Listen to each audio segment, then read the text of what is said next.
They have good leads in the probe. All that, I think, is very good news at the moment.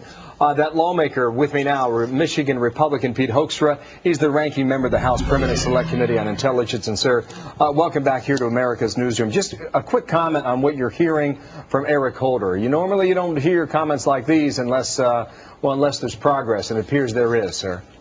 Yeah, I take that at face value. I would think that we would be making substantial progress. I mean, we got this SUV, we got it totally intact. We got some film video. This is an all-hands-on-deck FBI, local law enforcement. The New York Police Department is very, very good at these types of things.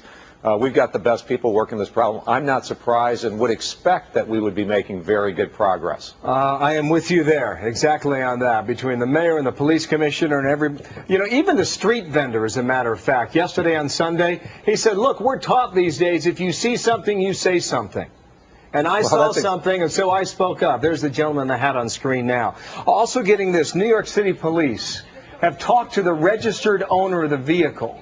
Now I think that's significant because the license tag on the SUV was different. Apparently it came from some repair shop or a junkyard up in Connecticut. And the identification number on the vehicle, the VIN number, that had been scratched out. They are not saying, however, that they consider this person the suspect, the person they just talked to earlier today. Well, that's exactly right. Again, you wonder how some of these things happen, but since we got the SUV intact, all of a sudden you can get to that kind of information very, very quickly, rather than trying to pick up the pieces of a car later on and trying to identify who the owner might have been. So again, this is progress. And I think it's an important point that you make too about the street vendor. Think about the street vendor. Think about the passengers on the flight on Christmas Day.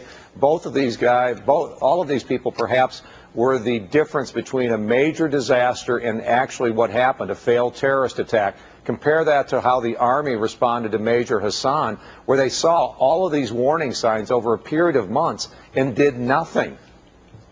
And even then, it was considered the act of a lone wolf. That's right. Yeah. You don't hear a lot of people talking about that now. You wonder if they've learned their lesson. It's almost like keep your powder dry until we figure out more answers.